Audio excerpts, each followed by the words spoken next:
Oi, pessoal! Na nossa primeira aula assíncrona, né, também chamada do AVA, da primeira unidade, nós vamos estudar sobre o Pacto pela Saúde, dando continuidade àquilo que a gente já vem trabalhando na sala de aula síncrona, na sala de aula remota, certo? Então, inicialmente, o que é esse Pacto pela Saúde? O Pacto pela Saúde, ele faz parte de toda a formulação e institucionalização do Sistema Único de Saúde. Já é algo bem recente, então a gente considerando aí a 1990, o início da década, o Pacto pela Saúde já é bem mais atual. Ele foi instituído através da portaria número 399 do dia 22 de fevereiro de 2006. Então essa data do ano de 2006, vocês têm que ter bem em mente esse marco muito importante na história do SUS, que foi o Pacto pela Saúde. Então, o que foi, afinal de contas, o Pacto pela Saúde? Ele nada mais foi do que um conjunto de reformas institucionais do SUS que já vinha acontecendo desde o início da década de 90, né, de como é que esse Sistema Único de Saúde tão novo e tão diferente do que já vinha sendo empregado, ele vai realmente começar a ser posto em prática. E aí o Pacto pela Saúde, ele tinha alguns focos específicos, e o primeiro deles era pactuar, como o próprio nome diz, né, entre as três esferas de gestão, que era a União, Estados e municípios, como era que cada um deles ia se responsabilizar pelas ações a serem desenvolvidas pelo SUS. Então, tinha como objetivo promover inovações dos processos de instrumento de gestão, visando alcançar uma maior eficiência e qualidade das respostas do SUS. Então, imagine que o Sistema Único de Saúde era novo para todo mundo. Desde então, antes do SUS, apenas a União ela tinha o poder, digamos assim, de chefiar todas as ações e serviços de saúde no Brasil. E aí, os estados e municípios eles sempre ficavam abaixo, obedecendo essas ordens oriundas da União. Agora, com o pacto e desde a institucionalização do SUS, cada esfera, cada ente federado, ele vai ter suas responsabilidades para que, em conjunto, a gente possa redefinir as responsabilidades de cada gestor. Então, o Pacto pela Saúde, ele tinha esse foco principal, era organizar e dizer, estados, União e municípios, essas são as suas responsabilidades. Outra coisa também, já que a gente fala de responsabilidade de cada um, e para a gente fazer saúde, ações e serviços de saúde, tudo isso precisa de financiamento, precisa de recursos, ou também chamado de custeio.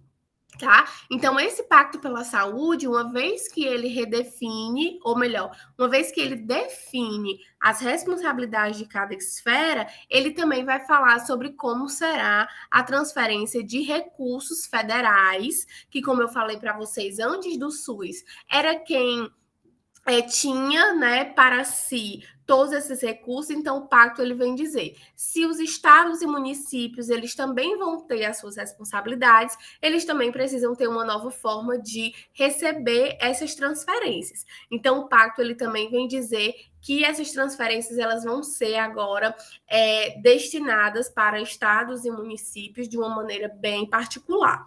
E que maneira particular foi essa, né? Também instituída desde o Pacto pela Gestão, foram os blocos de financiamento. Tá? Então, cada estado e cada município do Brasil, ele continha os 5 blocos de financiamento.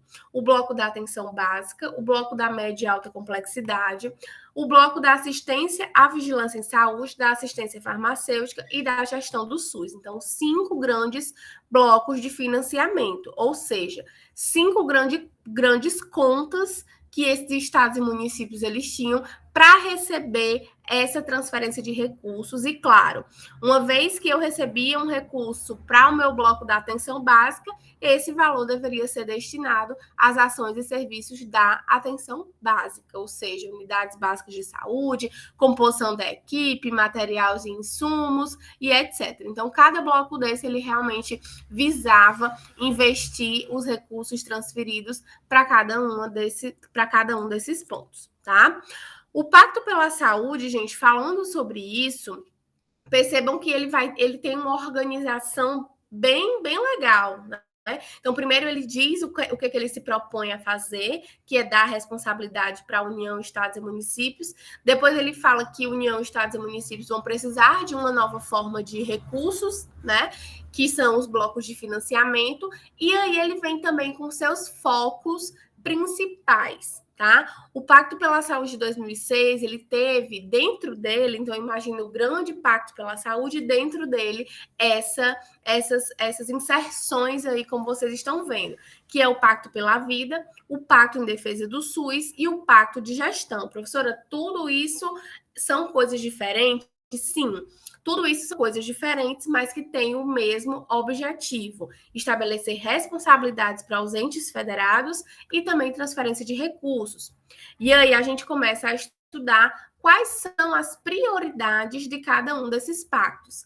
Então, vejam aí como mostra nessa imagem, né? União, Estados e municípios carregando o SUS e carregando também o Pacto pela Saúde, onde cada um deles vão ter as suas prioridades.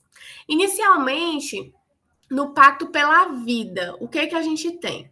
Gente, o Pacto pela Vida, como o próprio nome também já diz, vai ser um pacto em prol da vida, certo? E esse pacto em prol da vida, ele vai partir de algo que se chama de compromissos sanitários, expressos em objetivos de processos e resultados derivados de uma análise da situação de saúde do país. Ou seja, lá em 2006, né, já havia aí alguns anos de SUS, mais ou menos uns 6 anos de SUS, né? 6, 7 anos, depende da data que a gente utiliza para o início dessa contagem. A situação de saúde do Brasil, ela tinha muitas particularidades, afinal de contas, a gente estava passando por um momento de transição. Então, foi feito uma análise, tá, da situação de saúde do país e foram estabelecidos alguns campos de ação prioritária, ou seja, algumas áreas da saúde da população brasileira que elas demandavam mais atenção, mais investimento, certo? Mais planejamento e futuramente também mais resultados, certo? E quais foram essas áreas de atuação, né, do Pacto pela Vida que chamaram mais a atenção naquele tempo?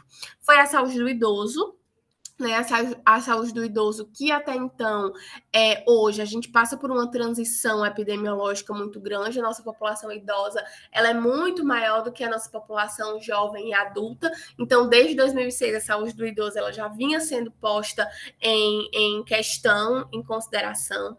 Assim como o controle do câncer de útero e mama, tá? Então, se a gente comparar de 2006 para cá, né, houveram muitas políticas públicas de saúde, muitas ações, né, tá aí quando a gente lembra do Outubro Rosa, por exemplo, que se debruçam a prestar uma assistência maior, digamos assim, ao controle desse câncer de útero e o câncer de mama. Assim como a redução da mortalidade infantil e materna. Então, gente, antes do SUS, né, desde o início da história do Brasil, na verdade, as questões relacionadas à mortalidade infantil e materna sempre foram muito altas. Então, o Brasil sempre esteve nos primeiros rankings aí, quando a gente considerava mortalidade infantil e materna. E aí, foi posto como prioridade também para se diminuir, e aí a gente lembra de como começou esse cuidado com a assistência pré-natal, com as políticas públicas de atenção integral à saúde da criança e à saúde da mulher, certo? Então, por aí vai. Outra coisa também foi o fortalecimento da capacidade de resposta às doenças emergentes. Então, doenças emergentes e endêmicas, que nós vimos, inclusive, que já eram presentes desde o início, né, lá das primeiras políticas públicas brasileiras, elas tinham como objetivo o quê? A erradicação da febre amarela, por exemplo, né? Então, o Brasil, ele sempre foi um país, por ter uma entrada e uma saída muito grande de pessoas, que sofreu com essa grande proliferação de doenças emergentes e endêmicas, com foco na dengue, hanseníase, tuberculose, malária e influenza.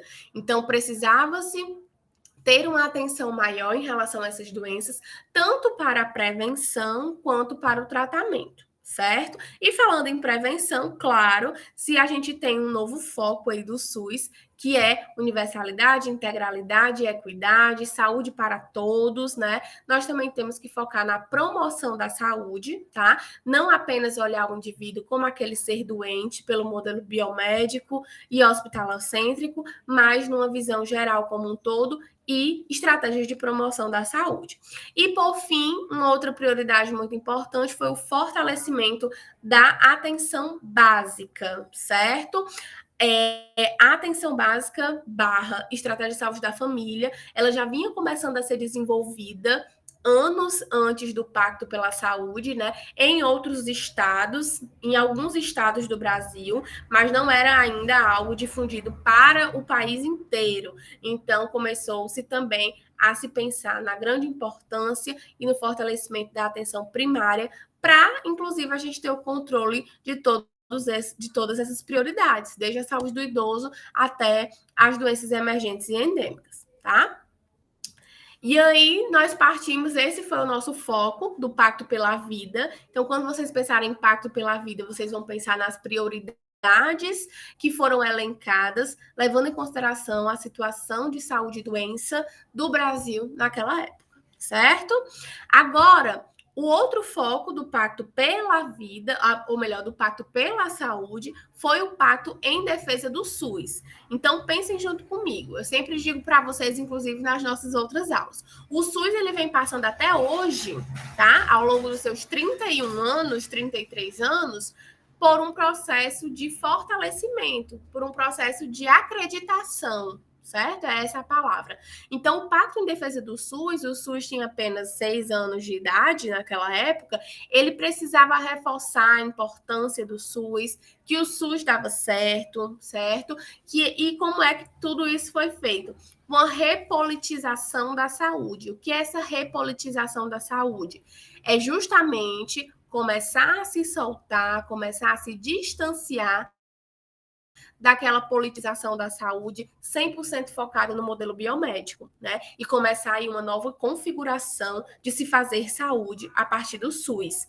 E como era que eu ia conseguir, como era que eles pensavam em conseguir isso, né? Que até hoje a gente vem propagando essa ideia, através da promoção da cidadania, e aí a gente lembra da importância da participação social. Então, durante muito tempo, nós nunca tivemos voz e nem vez nas ações de serviço de saúde do sistema que nós tínhamos antes do SUS. Então, essa repolitização também coloca em xeque, né, a participação da comunidade como parte desse processo, tá?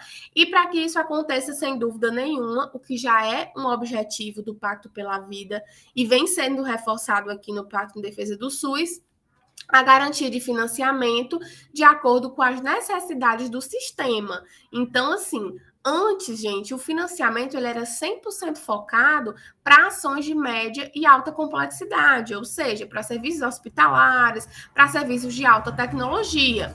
Questões como educação e saúde, promoção da saúde, atenção primária, eram colocadas lá em último plano, certo? Então, a gente precisa ter uma garantia de financiamento para as necessidades existentes, certo? E aí, como prioridades do Pacto em Defesa do SUS, o que é que nós tínhamos? Vejam aí o que é que eu falei, né?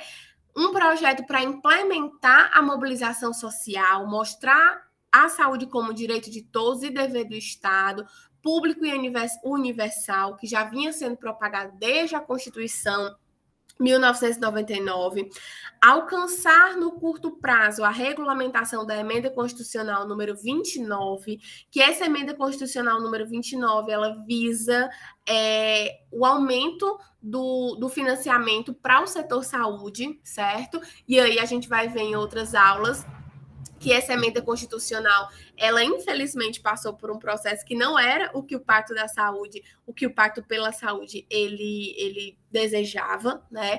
Garantir o incremento dos recursos orçamentários, isso aqui eu também já falei, aprovar o orçamento do SUS, composto pelos orçamentos das 3 esferas, então agora além dos compromissos que eu já falei para vocês, o financiamento para as 3 esferas também tem que ser uma prioridade, elaborar e divulgar a Carta dos Direitos dos Usuários do SUS, que é algo também que a gente vai ver a posteriori, certo? Então, aqui é só mais um resumo, digamos assim, sobre o que eu havia falado no slide anterior.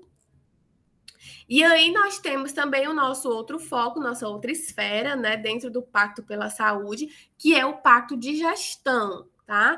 Então, quando eu falo tanto para vocês sobre essas responsabilidades claras de cada ente federado, eu também falo para vocês da importância de se colocar em prática um dos nossos princípios organizativos, tá? Que é o princípio da regionalização e descentralização do SUS, ou seja, é deixar que as ações e serviços de saúde do Sistema Único de Saúde, elas fiquem somente no poder da União, certo? No poder da nossa grande esfera federal, que é a União.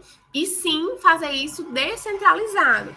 Outra coisa bem interessante também que o Pacto de Gestão ele vem falar é que a importância de a gente falar de regionalização é exatamente pelo que o próprio nome diz. O nosso país é um país muito grande, né? Com grande extensão territorial, e em cada estado, em cada região, certo? Propriamente dita, nós temos particularidades de saúde. Então, eu não posso dizer que hoje, por exemplo, o Nordeste enfrenta a mesma pandemia, né? Com os mesmos números de vacinados, os mesmos números de mortes e etc., do que a região norte, certo? A gente sabe que existe uma diferença e o mesmo serve para outras regiões do país. Então, isso já vinha sendo propagado durante muito tempo lá no Pacto pela Gestão. Avançar na regionalização e na descentralização do SUS, tá?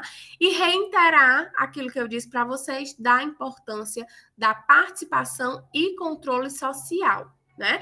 Que já vinha sendo também difundido pelo SUS desde a Lei 8.142, que fala também sobre a participação social. E aí, como prioridades, nós temos responsabilidade sanitária de cada instância gestora do SUS, superando o atual processo de habilitação, ou seja, sempre pensem que a gente precisa melhorar aquilo que já existia, reformular o serviço de saúde que nós tínhamos antes do SUS e o que nós vamos ter agora pós-SUS, tá? E estabelecer as diretrizes para a gestão do SUS, que são exatamente aquelas responsabilidades. Então, só para a gente fechar esse raciocínio, o que seriam essas responsabilidades? Por exemplo, uma das responsabilidades, um dos focos lá do Pacto pela Vida é a diminuição da mortalidade infantil e materna, certo? Então, o que a União tem como responsabilidade frente a isso? Formulação de políticas públicas. E aí nós temos as duas políticas, um para cada foco, né? Quando a gente desce para o Estado, qual é a responsabilidade do Estado frente a essas políticas públicas? Por exemplo, fazer com que todos os municípios do Estado eles façam a aquisição, né? Façam a aderência a essa política. Tá? E os municípios? Qual é a responsabilidade dos municípios? Colocar em prática as ações e serviços propostos para diminuir a mortalidade infantil e materna. Como? Aumentando a busca ativa, fazendo o pré-natal, sendo a atenção primária como porta de entrada para essas pessoas, para as gestantes, para as puérperas e para as crianças. É mais ou menos assim quando eu falo de responsabilidade de cada esfera, certo? Então, como eu falei para vocês, a orientação para as 3 esferas, né? Só recapitulando aqui, nós temos tanto as responsabilidades que são específicas para cada ente federado, que era o que eu estava dando um exemplo agora há pouco, como também nós temos atribuições e orientações que elas são comuns a todas as esferas, ou seja, descentralização, regionalização, financiamento, planejamento, PPI, regulação da atenção à saúde e regulação assistencial, participação e controle social, gestão do trabalho e educação e saúde. Então, essas orientações aqui, elas devem ser comuns às 3 esferas, tá bom? O que vai diferenciar é como cada uma vai colocar em prática essas orientações aí, certo?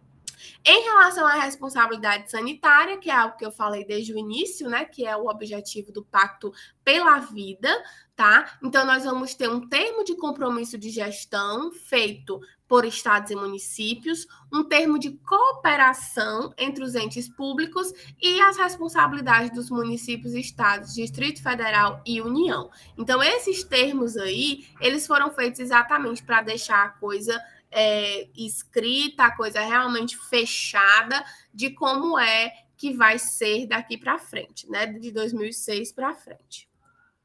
E é isso que hoje eu queria conversar com vocês, né? Dei uma resumida aí no Pacto pela Saúde, certo? Mas as principais informações foram repassadas. Espero que vocês tenham gostado da aula, que vocês tenham entendido. E qualquer dúvida, estou à disposição.